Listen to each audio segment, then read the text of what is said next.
श्री राम जय राम जय जय राम जय जय राम राधे श्याम राधे श्याम जय जय राधे श्याम। श्री गणेशाय नमः। श्री सीतारामाभ्यां नमः। श्री हनुमते नमः। श्री उमापते नमः।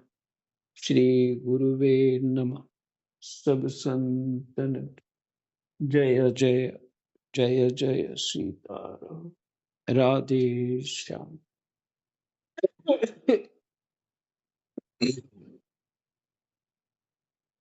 श्रीमद् भागवत महापुराण वो करती है ना। तृतीय नो स्कंद नो वैसे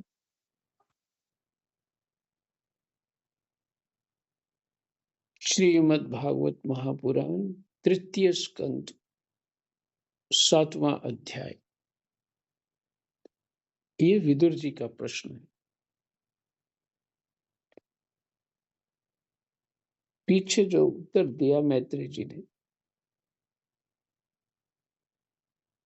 ये उत्तर ही इतने सुंदर हैं, प्रश्न और उत्तर के जब दोबारा देखते हैं तो कहते हैं कि इसको अब ये भूल भूल गए हैं। और सारा दिन वो अभ्यास है संसार के व्यापार में व्यवहार में, ये सोचना वो करना इत्यादि इत्यादि। तो ये भूल जाता है। तो उपाय क्या है कि जितने भी व्यवहार हैं उसमें कम से कम कर दे। अपने नियमों की तरफ अपने जो पाठ सुना उसको रिपीट करे, बार बार करे, बार बार करे, बार बार करे। वो बुद्धि में चलते रहना चाहिए।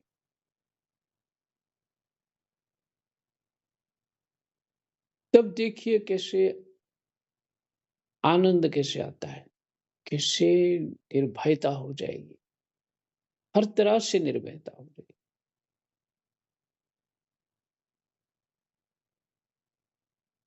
क्योंकि बुद्धि शुद्ध हो गई। बुद्धि में जो चलेगा है ना, वही मन पे चित्त पे सब जगह असर करेगा।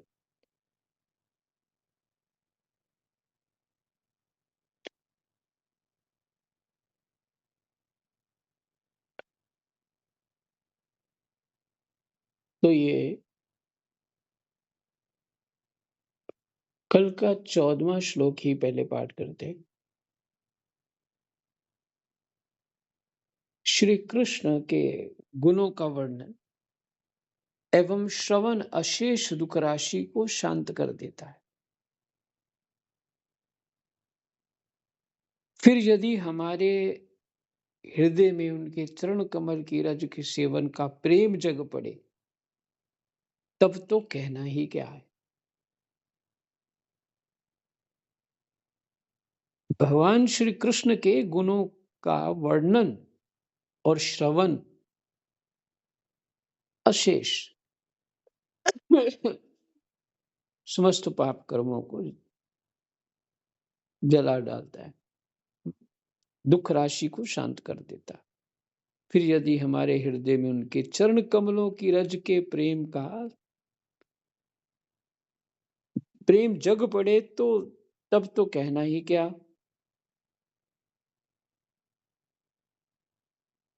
ये मैत्री जी कह रहे हैं। अब विदुर जी ने फिर प्रश्न किया। विदुर जी कहते हैं, भगवान आपकी युक्ति युक्त वचनों की तलवार से मेरे संदेह छिन्न भिन्न हो गए हैं। अब मेरा चित्त भगवान की स्वतंत्रता और जीव की परतंत्रता दोनों ही विषयों में खूब प्रवेश कर रहा है। विद्वान, आपने ये बात बहुत ठीक कही कि जीव को जो क्लेश आदि की प्रतीति हो रही है, उसका आधार केवल भगवान की माया ही है। ये वही बात है, सभी जीव माया के वशीभूत हैं। वह क्लेश मिथ्या एवं निर्मूल ही है, क्योंकि माया है, वो माया जो उसका जादूगरी होती है एक प्रकार से, जैसे रस्सी को सांप दिखाना।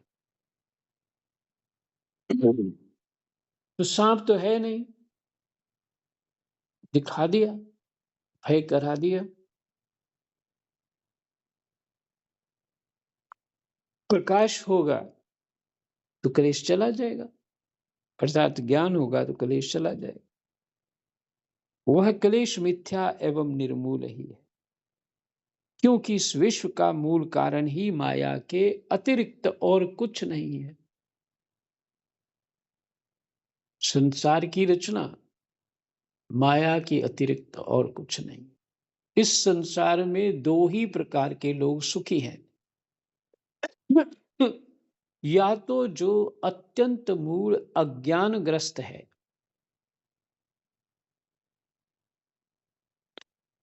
या जो बुद्धि आदि से अतीत श्री भगवान को प्राप्त कर चुके हैं। कहते हैं जो पक्का मूर्ख है ना, वो भी सुखी है, किसी से लेना देना नहीं, अपना खाना पीना सोना। और या फिर बुद्धि आदि से अतीत, जिसको कहते हैं तुरीय अवस्था, सत्व रज तम से भी परे।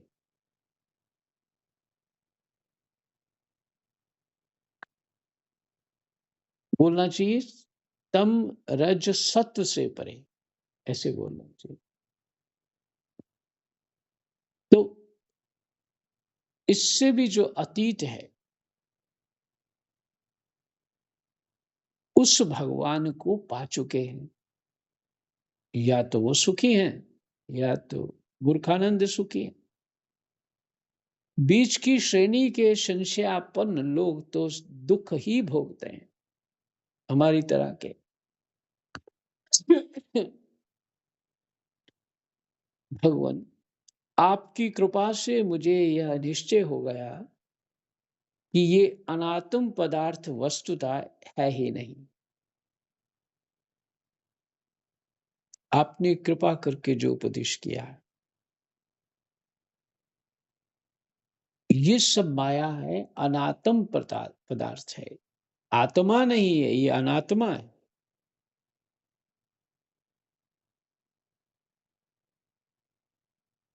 वस्तुतः है ही नहीं, केवल प्रतीत ही होते हैं।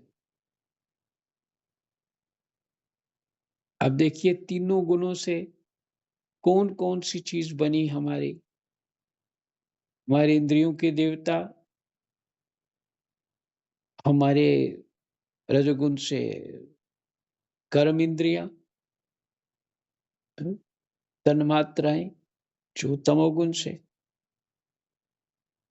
तो इन गुणों से, इन सत्वरज तम के बने हुए इस प्रपंच से हम ये अनुभव कर रहे हैं।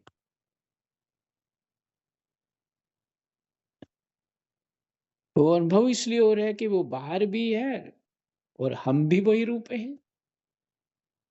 इसी को माया स्वरूप कहते हैं।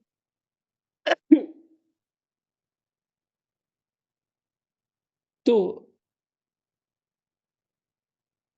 जो हमारी इंद्रियां हैं, वो ही तामसिक है। अब बताइए जो ये रूप इत्यादि है, ये सब तमोगुण का प्रभाव है। और इन्हीं आंखों से, जो तमोगुण रूप है, उसी आंखों से, उसी उसी बुद्धि से, उसी मन से हम भगवान को पकड़ना चाहते हैं, जो इन गुणों से परे हैं और हम गुणों में रह कर के उनको पकड़ना चाहते हैं। वेदांत ये समझा रहा है। और भक्त कैसा होता है? उसको नहीं पता मैं तमोगुण में हूँ, रजोगुण में। फिर मैं बिल्कुल ठीक हूँ, जैसे भी हूँ। भगवान को इसी तमोगुण, रजोगुण में ही आना पड़ेगा मेरे साथ, तभी अवतार भगवान लेते हैं। ये जगत यही है, माया के वशीभूत का अर्थ यही है, माया रूप है।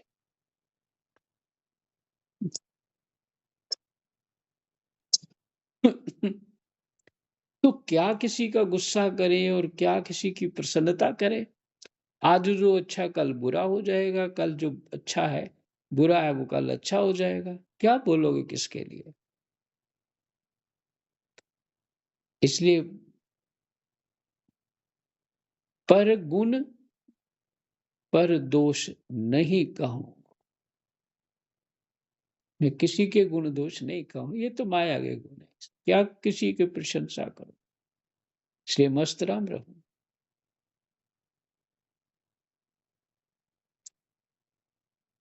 4 लोग बात कर रहे हो तो उस बात का उसको पता हो तो जाके बीच में टांग अड़ाएगा, नहीं ऐसे नहीं, ऐसा है, ये है, वो है। क्यों? अपने आप को दिखाने के लिए ना। अपने आप को कुछ समझ रहे हो या अपनी बुद्धि को कुछ समझ रहे हो? क्या ये भाव है कि मैं इनको क्लियर कर दूँ, इनको क्लियर नहीं हो रहा? यही जो समस्या है सबसे बड़ी। कि हमने उनका गुण न्यून या अधिक देख लिया, इसलिए ऐसे प्रभाव मेरे चित्त में हुआ। तो मस्तराम जो हैं, जड़ भरत इत्यादि, सुखदेव जी महाराज, ये सब इनसे किसी से कोई मतलब नहीं, जानते सबको हैं। कोई मुझे अच्छा कह रहा है, बुरा कह रहा है, कोई टेंशन नहीं।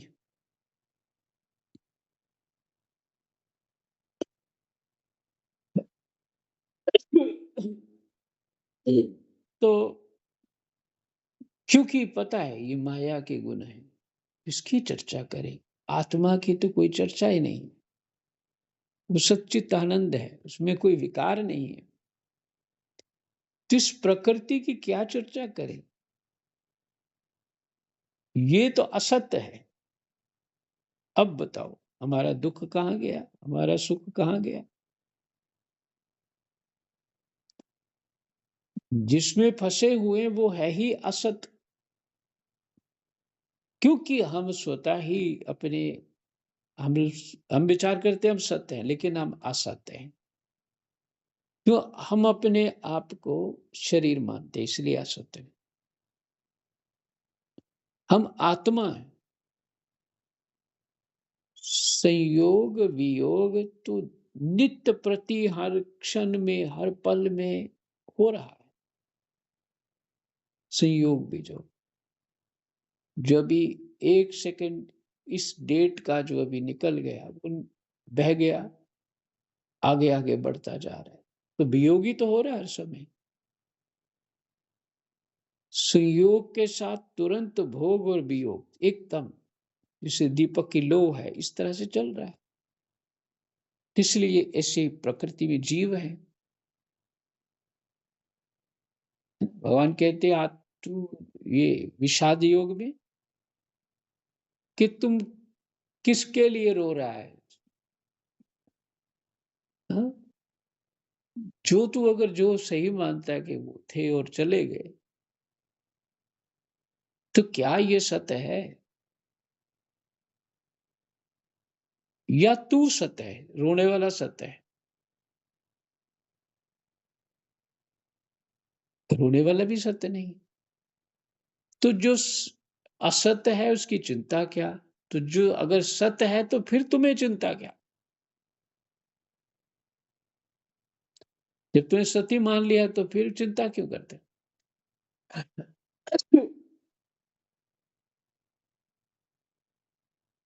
तो ये भगवान ने गीता का उपदेश ये दिया है, यही जो मोह, जैसे ना गीता में क्या हो, मोह, मोह के कारण तो रो पड़ा अर्जुन।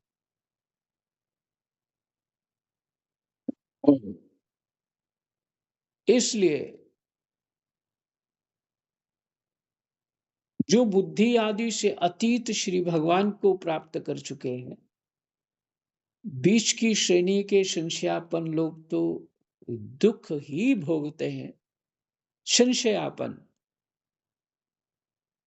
संशयात्मा विनाशति। संशयापन लोग तो दुख ही भोगते रहते हैं। भगवान, आपकी कृपा से मुझे ये निश्चय हो गया कि ये अनात्म पदार्थ वस्तुतः है नहीं, केवल प्रतीत ही होते हैं, सिर्फ प्रतीत होते है ही नहीं, प्रतीत होते। जैसे स्वप्न प्रतीत होता है कि नहीं, वो प्रतीत होता है, सुख दुख होता है, पर होता है क्या, उसका कोई अस्तित्व नहीं। आंख खुली तो सब गया।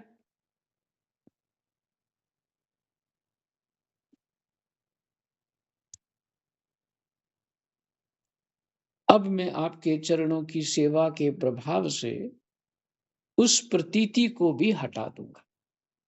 बहुत बढ़िया। चरणों की सेवा, भगवान के गुणानुवाद ही चरण है भगवान। इसमें जीव पूरी तरह डूब जाए। जो आज पढ़ा सुना उसको बार बार सुने, बार बार सुने, तो पक्का हो जाएगा, बुद्धि में बुद्धि शुद्ध हो जाएगी।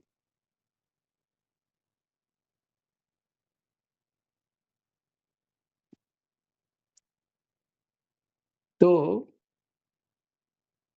चरणों की सेवा, भगवान के गुणानुवाद करना, सुनना, सेवा करना इत्यादि सब भगवान के चरणों की सेवा। चरणों की सेवा से ये प्रतीति हटा दूंगा।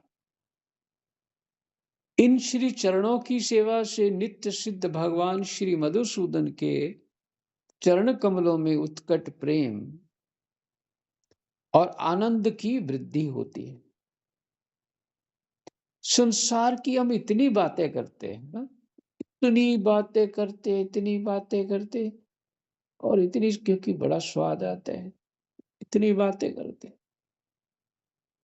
नहीं कोई पूछता तो उठ के जाके बैठ जाते हैं, कोई बातें कर रहा हो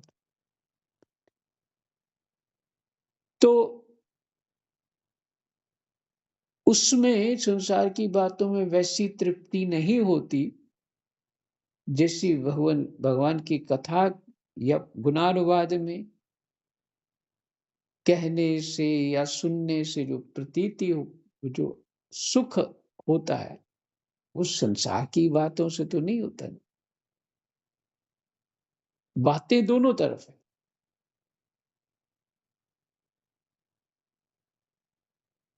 ये भेद है।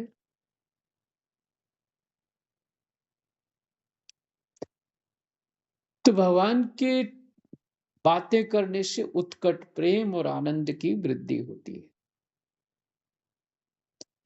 इस बात को जरा विचार करना चाहिए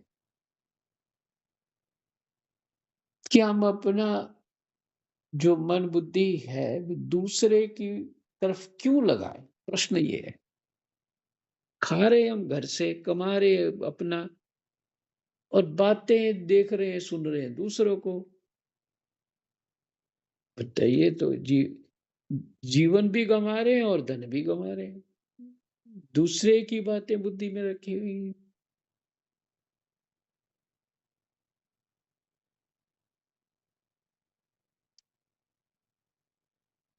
तो उत्कट प्रेम और आनंद की वृद्धि होती है, जो ये आनंद आवागमन की यंत्रणा का नाश कर देती है।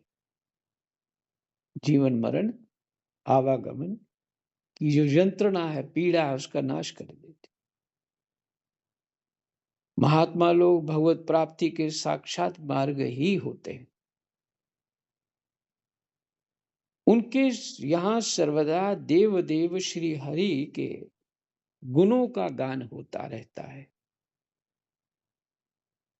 अल्प पुण्य पुरुष को उनकी सेवा का अवसर मिलना अत्यंत कठिन है।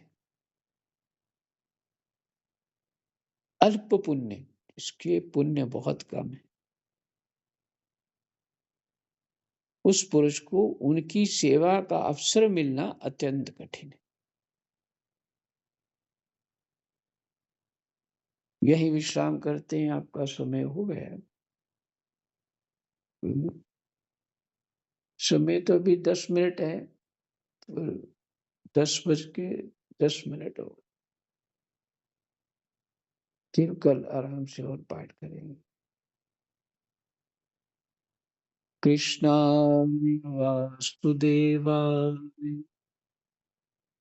हरये परमात्मने प्रणतः क्लेशनाशाय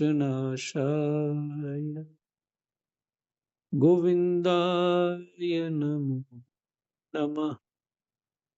जय जय।